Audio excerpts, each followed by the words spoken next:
So UGC paper 1 chapter 1 is actually teaching aptitude. So first நம்ம வந்து teaching aptitudeனு சொல்கிறப்ப டீச்சிங்னா என்ன அப்படிங்கிறத நம்ம பார்க்கணும். Teaching is nothing but the process of helping others. How do you help others?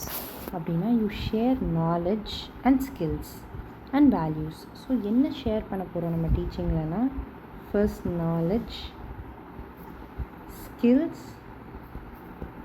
Values. Knowledge skills வேல்யூஸை one person இன்னொரு பர்சனுக்கு ஷேர் பண்ணுறது, ஹெல்ப் பண்ணுறது தான் நம்ம வந்து டீச்சிங்னு சொல்லுவோம்.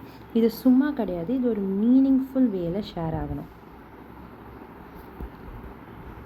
So teaching is actually the process of helping others by sharing knowledge, skills and values in a meaningful way. ஓகேவா? இதுக்கான டெஃபினிஷன்ஸும் நம்மக்கிட்ட நிறையா இருக்குது. நிறைய பீப்புள் வந்து கிளியர் டெஃபினேஷன்ஸ்லாம் கொடுத்துருக்காங்க. அதில் ஒரு முக்கியமான ஆள் வந்து மாரிசன் பற்றி நம்ம இன்னும் டீட்டெயிலாக படிப்போம். மாரிசன் என்ன சொல்லியிருக்காருன்னா, டீச்சிங் இஸ் ஆக்சுவலி பர்சனாலிட்டி டெவலப்மெண்ட்டுன்னு சொல்லியிருக்காரு. ஸோ மாரிசன் வந்து டீச்சிங் இஸ் ஆக்சுவலி பர்சனாலிட்டி டெவலப்மெண்ட்டுன்னு சொல்லியிருக்காரு. B.O. ஸ்மித்துங்கிறவர் வந்து teaching is an systematic action அப்படின்னு சொல்லியிருக்காரு. Teaching is an systematic action அப்படின்னு சொல்லியிருக்காரு. அண்ட் இன்னொரு important person who gave a definition of teaching வந்து அமிடான் என்ன சொல்லியிருக்காரு அப்படின்னா, teaching is basically an interaction. So இதெல்லாம் தான் டீச்சிங் பற்றி. டீச்சிங்க்கு வந்து வி ஹாவ் திஸ் ஃபர்ஸ்ட் டீச்சிங்னா என்ன அப்படின்னு பார்த்தோன்னா, it is transfer of knowledge, skills and values. Knowledge, skills and values ஒரு பர்சன் கிட்டேருந்து இன்னொரு பர்சனுக்கு ட்ரான்ஸ்ஃபர் ஆகிறது தான் டீச்சிங். இது வந்து ஒரு மீனிங்ஃபுல் வேல ட்ரான்ஸ்ஃபர் ஆகணும். ஸோ டீச்சிங்க்கான டெஃபினேஷன்ஸ் நமக்கு யாரெல்லாம் கொடுத்தாங்கன்னா, மாரிசன் வந்து டீச்சிங் ஒரு பர்சனாலிட்டி டெவலப்மெண்ட்டுன்னு சொல்லியிருக்காங்க. B.O. ஸ்மித்துன்றவங்க டீச்சிங் ஒரு சிஸ்டமேட்டிக் ஆக்ஷன்னு சொல்லியிருக்காங்க. அண்ட் தென் வி ஹேவ் அமிடான் என்ன சொல்லியிருக்காங்கன்னா, டீச்சிங் ஒரு இன்ட்ராக்ஷன். ஸோ இதெல்லாம் தான் டீச்சிங் பற்றின meaning and definitions. Next is the title of the whole chapter, அதாவது டீச்சிங் ஆப்டிடியூட்.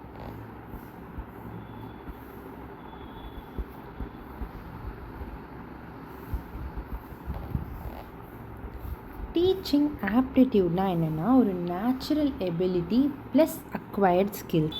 அது என்ன நேச்சுரல் எபிலிட்டி ப்ளஸ் அக்வயர்ட் ஸ்கில்ஸ்னால், it is the ability to understand learners and teach them clearly, effectively and with interest. லேர்னர்ஸ்க்கு என்ன தேவைன்றதை understand பண்ணிவிட்டு அவங்களுக்கு கிளியராக எக்ஸ்பிளைன் பண்ணி சொல்லி கொடுக்கறது தான் டீச்சிங் எபிலிட்டி. ஸோ அது natural ability plus acquired skills. இதில் முக்கியமான ஒரு விஷயம் என்னென்னா, லேர்னர்ஸோட மைண்ட் செட் எப்படி இருக்குது அப்படிங்கிறத பார்த்துட்டு அவங்களுக்கு என்ன தேவைப்படுதோ அதை அண்டர்ஸ்டாண்ட் பண்ணிவிட்டு அவங்களுக்கு அதை கிளியர் அண்ட் எஃபெக்டிவ் வேல சொல்லிக் கொடுக்கணும். அதுதான் டீச்சிங் ஆப்டிடியூட்.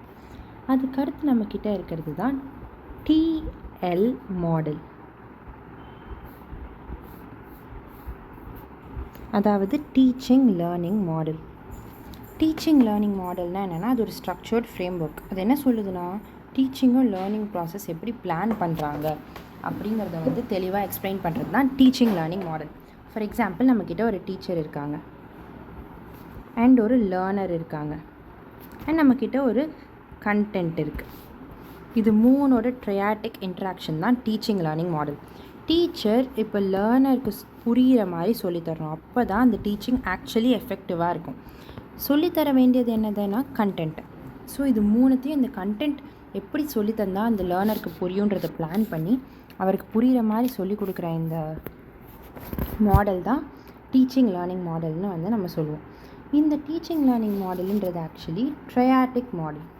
அது என்ன ட்ரையாட்டிக் மாடல்னால், 3 திங்ஸ் முக்கியமாக இருக்குல்ல, டீச்சர், லேர்னர் அண்ட் கான்டென்ட்.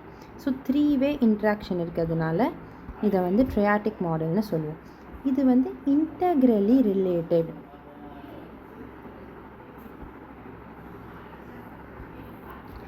இதில் வந்து என்ன ஒரு விஷயம் நம்ம நோட் பண்ண வேண்டியது very important in teaching learning மாடல்னால், டீச்சிங்குன்றது ஒரு சோஷியல் ஆக்ட்.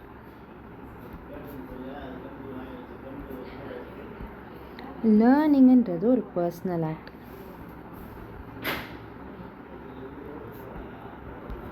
ஸோ டீச்சிங்குன்றது ஒரு சோஷியல் ஆக்ட் அண்ட் லேர்னிங்குன்றது ஒரு பர்சனல் ஆக்ட்.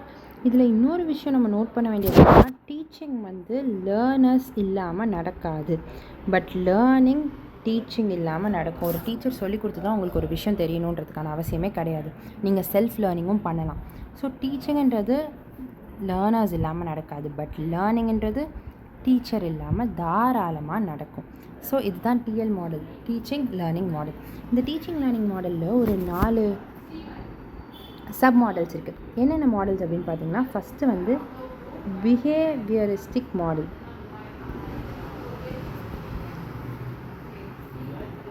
பிஹேவியரிஸ்டிக் மாடல்னால் இது சொன்னது வந்து ஸ்கின்னர் அண்ட் பாவ்லாவ். இவங்க தியரிஸையும் நம்ம படிப்போம் ஃப்யூச்சரில். பிஹேவியரிஸ்டிக் மாடல்னால் சேஞ்ச் இன் பிஹேவியர் இருக்கணும், பிஹேவியர் மாறணும், அதுதான் பிஹேவியரிஸ்டிக் மாடல். அதுக்கு அடுத்து இருக்கிறது காக்னேட்டிவ் மாடல். காக்னேட்டிவ்னா என்ன? Brain cells, mental processes. So காக்னேட்டிவ்னா மாடல்னால் என்னென்னா, மென்டல் ப்ராசஸஸ், அதாவது இந்த திங்கிங் அதெல்லாம் மாறணும். திங்கிங் அண்ட் தென் இன்வெஸ்டிகேட் பண்ணுறது, ஒரு அனாலிசிஸ் கொண்டு வர்றது, அதெல்லாம் மாற்றம் உண்டாச்சுன்னா அது காக்னேட்டிவ் மாடல். அதை கண்டுபிடிச்சி சொன்னது வந்து ப்ரூனர் அண்ட் பியாக்னெட். இதுதான் காக்னேட்டிவ் மாடல். மூணாவது வந்து very important but often ignored model என்னென்னா ஹியூமனிஸ்டிக் மாடல்.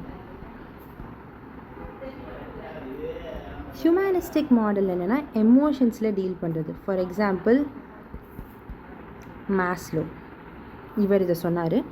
ஹியூமனிஸ்டிக் மாடல்ஸ்னால் எமோஷன்ஸை மாற்றுறது. இப்போ ஒருத்தனை கெட்டவனாலேருந்து நல்லவராக மாற்றுறதும் டீச்சிங் வழியாக பண்ணலாம். அதுதான் ஹியூமனிஸ்டிக் மாடலில் வரும். 4வது வந்து சோஷியல் லேர்னிங் மாடல்.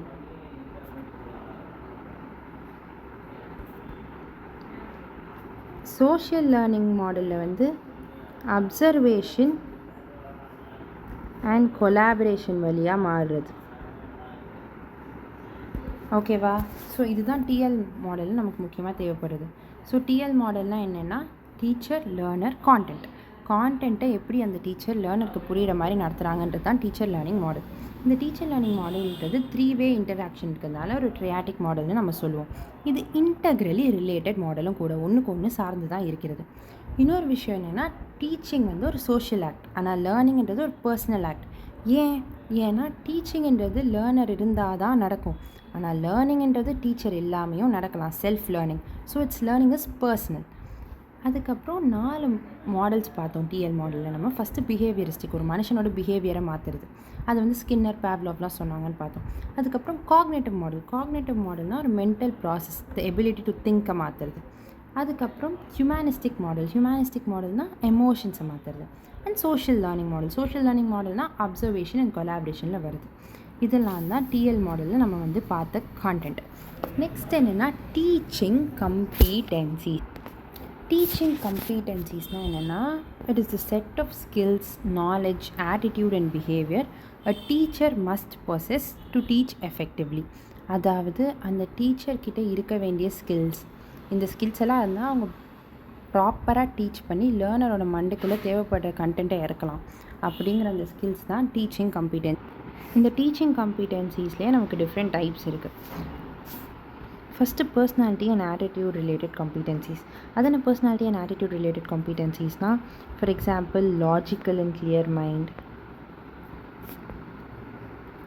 அதுக்கப்புறம் கான்ஃபிடெண்ட்டாக இருக்கணும் அந்த டீச்சர், என்தூசியாஸ்டிக்காக இருக்கணும்.